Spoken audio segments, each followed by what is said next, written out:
Encyclical letter Humanae Vitae, of the Supreme Pontiff Paul VI, to his venerable brothers the patriarchs, archbishops, bishops and other local ordinaries, in peace and communion with the Apostolic See, to the clergy and faithful of the whole Catholic world, and to all men of good will, on the regulation of birth. Honored brothers and dear sons. Health and Apostolic Benediction. The transmission of human life is a most serious role, in which married people collaborate freely and responsibly with God the Creator. It has always been a source of great joy to them, even though it sometimes entails many difficulties and hardships. The fulfillment of this duty has always posed problems to the conscience of married people, but the recent course of human society, and the concomitant changes, have provoked new questions. The Church cannot ignore these questions, for they concern matters intimately connected with the life and happiness of human beings. Part 1. Problem and Competency of the Magisterium. The changes that have taken place are of considerable importance and varied in nature. In the first place, there is the rapid increase in population which has made many fear that world population is going to grow faster than available resources, with the consequence that many families and developing countries would be faced with greater hardships. This can easily induce public authorities to be tempted to take even harsher measures to avert this danger. There is also the fact that not only working and housing conditions but the greater demands made both in the economic and educational field pose a living situation in which it is frequently difficult these days to provide properly for a large family. Also noteworthy is a new understanding of the dignity of woman and her place in society, of the value of conjugal love in marriage, and the relationship of conjugal acts to this love. But the most remarkable development of all is to be seen in man's stupendous progress in the domination and rational organization of the forces of nature, to the point that he is endeavoring to extend this control over every aspect of his own life, over his body, over his mind and emotions, over his social life, and even over the laws that regulate the transmission of life. New questions. This new state of things gives rise to new questions. Granted the conditions of life today and taking into account the relevance of married love to the harmony and mutual fidelity of husband and wife, would it not be right to review the moral norms in force till now, especially when it is felt that these can be observed only with the gravest difficulty, sometimes only by heroic effort? Moreover, if one were to apply here the so-called principle of totality, could it not be accepted that the intention to have a less prolific but more rationally planned family might transform an action, which renders natural processes infertile, into illicit and provident control of birth? Could it not be admitted, in other words, that procreative finality applies to the totality of married life rather than to each single act? A further question is whether, because people are more conscious today of their responsibilities, the time has not come when the transmission of life should be regulated by their intelligence and will rather than through the specific rhythms of their own bodies. Interpreting the moral law. This kind of question requires from the teaching authority of the Church a new and deeper reflection on the principles of the moral teaching on marriage, a teaching which is based on the natural law as illuminated and enriched by divine revelation. No member of the faithful could possibly deny that the Church is competent in her magisterium to interpret the natural moral law. It is in fact indisputable, as our predecessors have many times declared, that Jesus Christ, when he communicated his divine power to Peter and the other apostles and sent them to teach all nations his commandments, constituted them as the authentic guardians and interpreters of the whole moral law, not only, that is, of the law of the gospel but also of the natural law. For the natural law, too, declares the will of God, and its faithful observance is necessary for men's eternal salvation. In carrying out this mandate, the Church has always issued appropriate documents on the nature of marriage, the correct use of conjugal rights, and the duties of spouses. These documents have been more copious in recent times. Special studies. The consciousness of the same responsibility induced us to confirm and expand the commission set up by our predecessor Pope John XXIII, of happy memory, in March 1963. This commission included married couples as well as many experts in the various fields pertinent to these questions.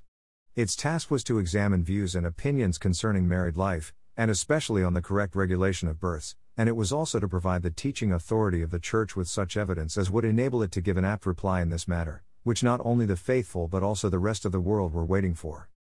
When the evidence of the experts had been received, as well as the opinions and advice of a considerable number of our brethren in the episcopate, some of whom sent their views spontaneously, while others were requested by us to do so, we were in a position to weigh with more precision all the aspects of this complex subject. Hence we are deeply grateful to all those concerned. The Magisterium's reply. However, the conclusions arrived at by the Commission could not be considered by us as definitive and absolutely certain, dispensing us from the duty of examining personally this serious question. This was all the more necessary because, within the Commission itself, there was not complete agreement concerning the moral norms to be proposed, and especially because certain approaches and criteria for a solution to this question had emerged which were at variance with the moral doctrine on marriage constantly taught by the Magisterium of the Church.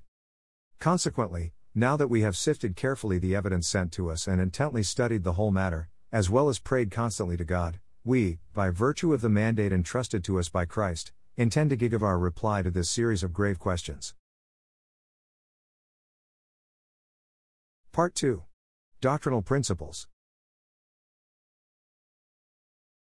The question of human procreation, like every other question which touches human life, involves more than the limited aspects specific to such disciplines as biology, psychology, demography, or sociology. It is the whole man and the whole mission to which he is called that must be considered, both its natural, earthly aspects and its supernatural, eternal aspects. And since in the attempt to justify artificial methods of birth control many appeal to the demands of married love or of responsible parenthood, these two important realities of married life must be accurately defined and analyzed. This is what we mean to do, with special reference to what the Second Vatican Council taught with the highest authority in its pastoral constitution on the Church in the world of today. God's loving design. Married love particularly reveals its true nature and nobility when we realize that it takes its origin from God, who is love, the Father from whom every family in heaven and on earth is named. Marriage, then, is far from being the effect of chance or the result of the blind evolution of natural forces. It is in reality the wise and provident institution of God the Creator, whose purpose was to effect in man His loving design. As a consequence, husband and wife, through that mutual gift of themselves, which is specific and exclusive to them alone, develop that union of two persons in which they perfect one another, cooperating with God in the generation and rearing of new lives. The marriage of those who have been baptized is, in addition, invested with the dignity of a sacramental sign of grace, for it represents the union of Christ and His Church. Married love. In the light of these facts, the characteristic features and exigencies of married love are clearly indicated, and it is of the highest importance to evaluate them exactly. This love is above all fully human, a compound of sense and spirit. It is not, then, merely a question of natural instinct or emotional drive. It is also, and above all, an act of the free will, whose trust is such that it is meant not only to survive the joys and sorrows of daily life, but also to grow, so that husband and wife become in a way one heart and one soul, and together attain their human fulfillment. It is a love which is total, that very special form of personal friendship in which husband and wife generously share everything, allowing no unreasonable exceptions, and not thinking solely of their own convenience. Whoever really loves his partner loves, not only for what he receives, but loves that partner for the partner's own sake, content to be able to enrich the other with the gift of himself. Married love is also faithful and exclusive of all other, and this until death. This is how husband and wife understood it on the day on which, fully aware of what they were doing, they freely vowed themselves to one another in marriage. Though this fidelity of husband and wife sometimes presents difficulties, no one has the right to assert that it is impossible. It is, on the contrary, always honorable and meritorious. The example of countless married couples proves not only that fidelity is in accord with the nature of marriage, but also that it is the source of profound and enduring happiness. Finally, this love is fecund. It is not confined wholly to the loving interchange of husband and wife, it also contrives to go beyond this to bring new life into being. Marriage and conjugal love are by their nature ordained toward the procreation and education of children. Children are really the supreme gift of marriage and contribute in the highest degree to their parents' welfare. Responsible parenthood. Married love, therefore, requires of husband and wife the full awareness of their obligations in the matter of responsible parenthood, which today, rightly enough, is much insisted upon, but which at the same time should be rightly understood. Thus, we do well to consider responsible parenthood in the light of its varied legitimate and interrelated aspects. With regard to the biological processes, responsible parenthood means an awareness of, and respect for, their proper functions. In the procreative faculty, the human mind discerns biological laws that apply to the human person. With regard to man's innate drives and emotions, responsible parenthood means that man's reason and will, must exert control over them. With regard to physical, economic, psychological, and social conditions, responsible parenthood is exercised by those who prudently and generously decide to have more children, and by those who, for serious reasons, and with due respect to moral precepts, decide not to have additional children for either a certain or an indefinite period of time. Responsible parenthood, as we use the term here, has one further essential aspect of paramount importance. It concerns the objective moral order which was established by God, and of which a right conscience is the true interpreter. In a word, the exercise of responsible parenthood requires that husband and wife, keeping a right order of priorities, recognize their own duties toward God, themselves, their families, and human society. From this, it follows that they are not free to act as they choose in the service of transmitting life, as if it were wholly up to them to decide what is the right course to follow. On the contrary, they are bound to ensure that what they do corresponds to the will of God the Creator. The very nature of marriage and its use makes His will clear, while the constant teaching of the Church spells it out. Observing the natural law. The sexual activity, in which husband and wife are intimately and chastely united with one another, through which human life is transmitted, is, as the recent council recalled, noble and worthy. It does not, moreover, cease to be legitimate even when, for reasons independent of their will, it is foreseen to be infertile. For its natural adaptation to the expression and strengthening of the union of husband and wife is not thereby suppressed. The fact is, as experience shows, that new life is not the result of each and every act of sexual intercourse. God has wisely ordered laws of nature and the incidence of fertility in such a way that successive births are already naturally spaced through the inherent operation of these laws. The Church, nevertheless, in urging men to the observance of the precepts of the natural law, which it interprets by its constant doctrine, teaches that each and every marital act must of necessity retain its intrinsic relationship to the procreation of human life. Union and procreation. This particular doctrine, often expounded by the magisterium of the Church, is based on the inseparable connection, established by God, which man on his own initiative may not break, between the unitive significance and the procreative significance, which are both inherent to the marriage act. The reason is that the fundamental nature of the marriage act, while uniting husband and wife in the closest intimacy, also renders them capable of generating new life, and this is a result of laws written into the actual nature of man and of woman. And if each of these essential qualities, the unitive and the procreative, is preserved, the use of marriage fully retains its sense of true mutual love and its ordination to the supreme responsibility of parenthood to which man is called.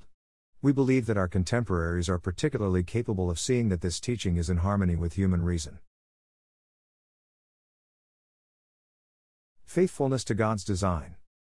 Men rightly observe that a conjugal act imposed on one's partner without regard to his or her condition or personal and reasonable wishes in the matter, is no true act of love, and therefore offends the moral order in its particular application to the intimate relationship of husband and wife. If they further reflect, they must also recognize that an act of mutual love which impairs the capacity to transmit life which God the Creator, through specific laws, has built into it, frustrates His design which constitutes the norm of marriage, and contradicts the will of the author of life. Hence to use this divine gift while depriving it, even if only partially, of its meaning and purpose, is equally repugnant to the nature of man and of woman, and is consequently in opposition to the plan of God and His holy will. But to experience the gift of married love while respecting the laws of conception is to acknowledge that one is not the master of the sources of life but rather the minister of the design established by the Creator. Just as man does not have unlimited dominion over his body in general, so also, and with more particular reason, he has no such dominion over his specifically sexual faculties, for these are concerned by their very nature with the generation of life, of which God is the source. Human life is sacred, all men must recognize that fact, our predecessor Pope John XXIII recalled. From its very inception, it reveals the creating hand of God. Unlawful birth control methods. Therefore we base our words on the first principles of a human and Christian doctrine of marriage when we are obliged once more to declare that the direct interruption of the generative process already begun and, above all direct abortion, even for therapeutic reasons, are to be absolutely excluded as lawful means of regulating the number of children. Equally to be condemned, as the magisterium of the Church has affirmed on many occasions, is direct sterilization, whether of the man or of the woman, whether permanent or temporary. Similarly excluded is any action which either before, at the moment of, or after sexual intercourse, is specifically intended to prevent procreation, whether as an end or as a means. Neither is it valid to argue, as a justification for sexual intercourse which is deliberately contraceptive, that a lesser evil is to be preferred to a greater one, or that such intercourse would merge with procreative acts of past and future to form a single entity, and so be qualified by exactly the same moral goodness as these. Though it is true that sometimes it is lawful to tolerate a lesser moral evil in order to avoid a greater evil or in order to promote a greater good, it is never lawful, even for the gravest reasons, to do evil that good may come of it, in other words, to intend directly something which of its very nature contradicts the moral order, and which must therefore be judged unworthy of man, even though the intention is to protect or promote the welfare of an individual, of a family or of society in general. Consequently, it is a serious error to think that a whole married life of otherwise normal relations can justify sexual intercourse which is deliberately contraceptive and so intrinsically wrong. Lawful therapeutic means. On the other hand, the Church does not consider at all illicit the use of those therapeutic means necessary to cure bodily diseases, even if a foreseeable impediment to procreation should result therefrom, provided such impediment is not directly intended for any motive whatsoever. Recourse to infertile periods. Now, as we noted earlier, some people today raise the objection against this particular doctrine of the Church concerning the moral laws governing marriage, that human intelligence has both the right and responsibility to control those forces of irrational nature, which come within its ambit and to direct them toward ends beneficial to man. Others ask on the same point, whether it is not reasonable in so many cases to use artificial birth control if by so doing the harmony and peace of a family are better served and more suitable conditions are provided for the education of children already born. To this question, we must give a clear reply. The Church is the first to praise and commend the application of human intelligence to an activity in which a rational creature such as man is so closely associated with his Creator. But she affirms that this must be done within the limits of the order of reality established by God. If therefore there are well-grounded reasons for spacing births, arising from the physical or psychological condition of husband or wife, or from external circumstances, the Church teaches that married people may then take advantage of the natural cycles imminent in the reproductive system and engage in marital intercourse only during those times that are infertile, thus controlling birth in a way which does not in the least offend the moral principles which we have just explained. Neither the Church nor her doctrine is inconsistent when she considers it lawful for married people to take advantage of the infertile period but condemns as always unlawful the use of means which directly prevent conception, even when the reasons given for the later practice may appear to be upright and serious. In reality, these two cases are completely different. In the former, the married couple rightly uses a faculty provided them by nature. In the latter, they obstruct the natural development of the generative process. It cannot be denied that in each case, the married couple, for acceptable reasons, are both perfectly clear in their intention to avoid children and wish to make sure that none will result. But it is equally true that it is exclusively in the former case that husband and wife are ready to abstain from intercourse during the fertile period as often as for reasonable motives the birth of another child is not desirable. And when the infertile period recurs, they use their married intimacy to express their mutual love and safeguard their fidelity toward one another. In doing this they certainly give proof of a true and authentic love. Consequences of artificial methods. Responsible men can become more deeply convinced of the truth of the doctrine laid down by the Church on this issue if they reflect on the consequences of methods and plans for artificial birth control. Let them first consider how easily this course of action could open wide the way for marital infidelity and a general lowering of moral standards. Not much experience is needed to be fully aware of human weakness and to understand that human beings, and especially the young, who are so exposed to temptation, need incentives to keep the moral law, and it is an evil thing to make it easy for them to break that law. Another effect that gives cause for alarm is that a man who grows accustomed to the use of contraceptive methods may forget the reverence due to a woman, and, disregarding her physical and emotional equilibrium, reduce her to being a mere instrument for the satisfaction of his own desires, no longer considering her as his partner whom he should surround with care and affection. Finally, careful consideration should be given to the danger of this power passing into the hands of those public authorities who care little for the precepts of the moral law. Who will blame a government which in its attempt to resolve the problems affecting an entire country resorts to the same measures as are regarded as lawful by married people in the solution of a particular family difficulty? Who will prevent public authorities from favoring those contraceptive methods which they consider more effective? Should they regard this as necessary, they may even impose their use on everyone. It could well happen, therefore, that when people, either individually or in family or social life, experience the inherent difficulties of the divine law and are determined to avoid them, they may give into the hands of public authorities the power to intervene in the most personal and intimate responsibility of husband and wife. Limits to man's power. Consequently, unless we are willing that the responsibility of procreating life should be left to the arbitrary decision of men, we must accept that there are certain limits, beyond which it is wrong to go, to the power of man over his own body and its natural functions, limits, let it be said, which no one, whether as a private individual or as a public authority, can lawfully exceed. These limits are expressly imposed because of the reverence due to the whole human organism and its natural functions, in the light of the principles we stated earlier, and in accordance with a correct understanding of the principle of totality enunciated by our predecessor Pope Pius XII. Concern of the Church. It is to be anticipated that perhaps not everyone will easily accept this particular teaching. There is too much clamorous outcry against the voice of the Church, and this is intensified by modern means of communication. But it comes as no surprise to the Church that she, no less than her divine founder, is destined to be a sign of contradiction. She does not, because of this, evade the duty imposed on her of proclaiming humbly but firmly the entire moral law, both natural and evangelical. Since the Church did not make either of these laws, she cannot be their arbiter, only their guardian and interpreter. It could never be right for her to declare lawful what is in fact unlawful, since that, by its very nature, is always opposed to the true good of man. In preserving intact the whole moral law of marriage, the Church is convinced that she is contributing to the creation of a truly human civilization. She urges man not to betray his personal responsibilities by putting all his faith in technical expedients. In this way she defends the dignity of husband and wife. This course of action shows that the Church, loyal to the example and teaching of the divine Savior, is sincere and unselfish in her regard for men whom she strives to help even now during this earthly pilgrimage to share God's life as sons of the living God, the Father of all men. Part 3. Pastoral Directives. Our words would not be an adequate expression of the thought and solicitude of the Church, mother and teacher of all peoples, if, after having recalled men to the observance and respect of the divine law regarding matrimony, they did not also support mankind in the honest regulation of birth amid the difficult conditions which today afflict families and peoples. The Church, in fact, cannot act differently toward men than did the Redeemer.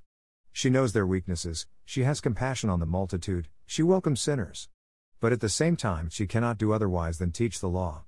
For it is in fact the law of human life restored to its native truth and guided by the Spirit of God.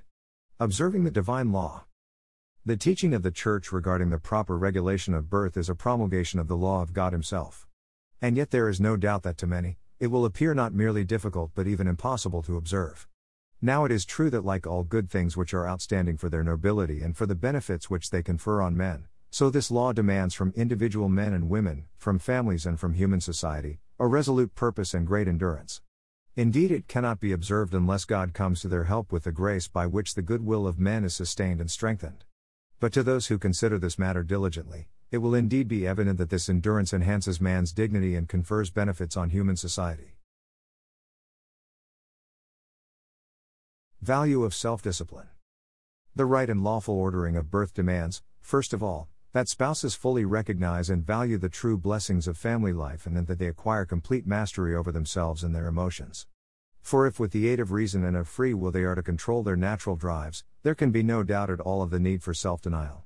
Only then will the expression of love, essential to married life, conform to right order. This is especially clear in the practice of periodic continence. Self-discipline of this kind is a shining witness to the chastity of husband and wife and, far from being a hindrance to their love of one another, transforms it by giving it a more truly human character. And if this self-discipline does demand that they persevere in their purpose and efforts, it has at the same time the salutary effect of enabling husband and wife to develop to their personalities and to be enriched with spiritual blessings. For it brings to family life abundant fruits of tranquility and peace. It helps in solving difficulties of other kinds. It fosters in husband and wife thoughtfulness and loving consideration for one another. It helps them to repel inordinate self-love, which is the opposite of charity. It arouses in them a consciousness of their responsibilities. And finally, it confers upon parents a deeper and more effective influence in the education of their children. As their children grow up, they develop a right sense of values and achieve a serene and harmonious use of their mental and physical powers. Promotion of chastity. We take this opportunity to address those who are engaged in education and all those whose right and duty it is to provide for the common good of human society. We would call their attention to the need to create an atmosphere favorable to the growth of chastity so that true liberty may prevail over license and the norms of the moral law may be fully safeguarded. Everything therefore in the modern means of social communication which arouses men's baser passions and encourages low moral standards, as well as every obscenity in the written word and every form of indecency on the stage and screen, should be condemned publicly and unanimously by all those who have at heart the advance of civilization and the safeguarding of the outstanding values of the human spirit. It is quite absurd to defend this kind of depravity in the name of art or culture or by pleading the liberty which may be allowed in this field by the public authorities. Appeal to public authorities. And now we wish to speak to rulers of nations. To you, most of all, is committed the responsibility of safeguarding the common good. You can contribute so much to the preservation of morals. We beg of you, never allow the morals of your peoples to be undermined. The family is the primary unit in the state. Do not tolerate any legislation which would introduce into the family those practices which are opposed to the natural law of God. For there are other ways by which a government can and should solve the population problem, that is to say by enacting laws which will assist families and by educating the people wisely so that the moral law and the freedom of the citizens are both safeguarded. Seeking true solutions. We are fully aware of the difficulties confronting the public authorities in this matter, especially in the developing countries. In fact, we had in mind the justifiable anxieties which weigh upon them when we published our encyclical Letter Populorum Progressio. But now we join our voice to that of our predecessor John the 23rd of venerable memory, and we make our own his words: no statement of the problem and no solution to it is acceptable which does violence to man's essential dignity. Those who propose such solutions base them on an utterly materialistic conception of man himself and his life. The only possible solution to this question is one which envisages the social and economic progress both of individuals and of the whole of human society, and which respects and promotes true human values. No one can, without being grossly unfair, make divine providence responsible for what clearly seems to be the result of misguided governmental policies, of an insufficient sense of social justice, of a selfish accumulation of material goods, and finally of a culpable failure to undertake those initiatives and responsibilities which would raise the standard of living of peoples and their children. If only all governments which were able would do what some are already doing so nobly, and bestir themselves to renew their efforts and their undertakings. There must be no relaxation in the programs of mutual aid between all the branches of the great human family. Here we believe an almost limitless field lies open for the activities of the great international institutions. To scientists. Our next appeal is to men of science. These can considerably advance the welfare of marriage and the family and also peace of conscience if by pooling their efforts they strive to elucidate more thoroughly the conditions favorable to a proper regulation of births. It is supremely desirable, and this was also the mind of Pius XII, that medical science should by the study of natural rhythms succeed in determining a sufficiently secure basis for the chaste limitation of offspring. In this way, scientists, especially those who are Catholics, will by their research establish the truth of the Church's claim that there can be no contradiction between two divine laws, that which governs the transmitting of life and that which governs the fostering of married love. To Christian couples. And now we turn in a special way to our own sons and daughters, to those most of all whom God calls to serve Him in the state of marriage. While the Church does indeed hand on to her children the inviolable conditions laid down by God's law, she is also the herald of salvation and through the sacraments she flings wide open the channels of grace through which man is made a new creature responding in charity and true freedom to the design of his Creator and Savior, experiencing too the sweetness of the yoke of Christ. In humble obedience then to her voice, let Christian husbands and wives be mindful of their vocation to the Christian life, a vocation which, deriving from their baptism, has been confirmed anew and made more explicit by the sacrament of matrimony. For by this sacrament they are strengthened and, one might almost say, consecrated to the faithful fulfillment of their duties. Thus will they realize to the full their calling and bear witness as becomes them, to Christ before the world. For the Lord has entrusted to them the task of making visible to men and women the holiness and joy of the law which united inseparably their love for one another and the cooperation they give to God's love, God who is the author of human life. We have no wish at all to pass over in silence the difficulties, at times very great, which beset the lives of Christian married couples. For them, as indeed for every one of us, the gate is narrow and the way is hard, that leads to life. Nevertheless, it is precisely the hope of that life which, like a brightly burning torch, lights up their journey, as, strong in spirit, they strive to live sober, upright and godly lives in this world, knowing for sure that the form of this world is passing away. Recourse to God. For this reason, husbands and wives should take up the burden appointed to them, willingly, in the strength of faith and of that hope which does not disappoint us, because God's love has been poured into our hearts through the Holy Spirit who has been given to us. Then let them implore the help of God with unremitting prayer, and most of all, let them draw grace and charity from that unfailing fount which is the Eucharist. If, however, sin still exercises its hold over them, they are not to lose heart. Rather must they, humble and persevering, have recourse to the mercy of God, abundantly bestowed in the sacrament of penance. In this way, for sure, they will be able to reach that perfection of married life which the Apostle sets out in these words: "Husbands, love your wives, as Christ loved the church." Even so, husbands should love their wives as their own bodies. He who loves his wife loves himself. For no man ever hates his own flesh, but nourishes and cherishes it, as Christ does the church. This is a great mystery, and I mean in reference to Christ and the church. However, let each one of you love his wife as himself, and let the wife see that she respects her husband. Family apostolate. Among the fruits that ripen if the law of God be resolutely obeyed, the most precious is certainly this, that married couples themselves will often desire to communicate their own experience to others. Thus it comes about that in the fullness of the lay vocation will be included a novel and outstanding form of the apostolate by which, like ministering to like, married couples themselves by the leadership they offer will become apostles to other married couples. And surely among all the forms of the Christian apostolate, it is hard to think of one more opportune for the present time. To doctors and nurses. Likewise, we hold in the highest esteem those doctors and members of the nursing profession who, in the exercise of their calling, endeavor to fulfill the demands of their Christian vocation before any merely human interest. Let them, therefore, continue constant in their resolution always to support those lines of action which accord with faith and with right reason. And let them strive to win agreement and support for these policies among their professional colleagues. Moreover, they should regard it as an essential part of their skill to make themselves fully proficient in this difficult field of medical knowledge. For then, when married couples ask for their advice, they may be in a position to give them right counsel and to point them in the proper direction. Married couples have a right to expect this much from them. To priests. And now, beloved sons, you who are priests, you who in virtue of your sacred office act as counselors and spiritual leaders both of individual men and women and of families, we turn to you filled with great confidence. For it is your principal duty, we are speaking especially to you who teach moral theology, to spell out clearly and completely the Church's teaching on marriage.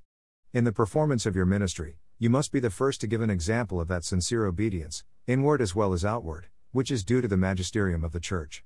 For, as you know, the pastors of the Church enjoy a special light of the Holy Spirit in teaching the truth. And this, rather than the arguments they put forward, is why you are bound to such obedience. Nor will it escape you that if men's peace of soul and the unity of the Christian people are to be preserved, then it is of the utmost importance that in moral as well as in dogmatic theology all should obey the magisterium of the Church and should speak as with one voice.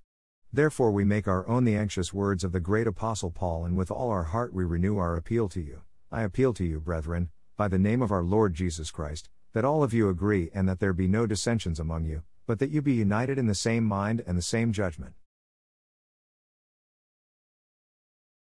Christian compassion. Now it is an outstanding manifestation of charity toward souls to omit nothing from the saving doctrine of Christ, but this must always be joined with tolerance and charity, as Christ himself showed in his conversations and dealings with men. For when he came not to judge, but to save the world, was he not bitterly severe toward sin, but patient and abounding in mercy toward sinners? Husbands and wives, therefore, when deeply distressed by reason of the difficulties of their life, must find stamped in the heart and voice of their priest the likeness of the voice and the love of our Redeemer. So speak with full confidence, beloved sons, convinced that while the Holy Spirit of God is present to the magisterium proclaiming sound doctrine, he also illumines from within the hearts of the faithful and invites their assent. Teach married couples the necessary way of prayer and prepare them to approach more often with great faith the sacraments of the Eucharist and of penance. Let them never lose heart because of their weakness. To bishops. And now as we come to the end of this encyclical letter, we turn our mind to you, reverently and lovingly, beloved and venerable brothers in the episcopate, with whom we share more closely the care of the spiritual good of the people of God. For we invite all of you, we implore you, to give a lead to your priests who assist you in the sacred ministry, and to the faithful of your dioceses, and to devote yourselves with all zeal and without delay to safeguarding the holiness of marriage, in order to guide married life to its full human and Christian perfection. Consider this mission as one of your most urgent responsibilities at the present time. As you well know, it calls for concerted pastoral action in every field of human diligence, economic, cultural, and social. If simultaneous progress is made in these various fields, then the intimate life of parents and children in the family will be rendered not only more tolerable but easier and more joyful. And life together in human society will be enriched with fraternal charity and made more stable with true peace when God's design which He conceived for the world is faithfully followed. A great work. Venerable brothers, beloved sons, all men of good will, great indeed is the work of education, of progress and of charity to which we now summon all of you. And this we do, relying on the unshakable teaching of the Church, which teaching Peter's successor together with his brothers in the Catholic episcopate faithfully guards and interprets. And we are convinced that this truly great work will bring blessings both on the world and on the Church. For man cannot attain that true happiness for which he yearns with all the strength of his spirit, unless he keeps the laws which the Most High God has engraved in his very nature. These laws must be wisely and lovingly observed. On this great work, on all of you and especially on married couples, we implore from the God of all holiness and pity and abundance of heavenly grace as a pledge of which we gladly bestow our apostolic blessing. Given at St. Peter's, Rome. On the 25th day of July, the feast of St. James the Apostle, in the year 1968, the 6th of our pontificate. Paul VI.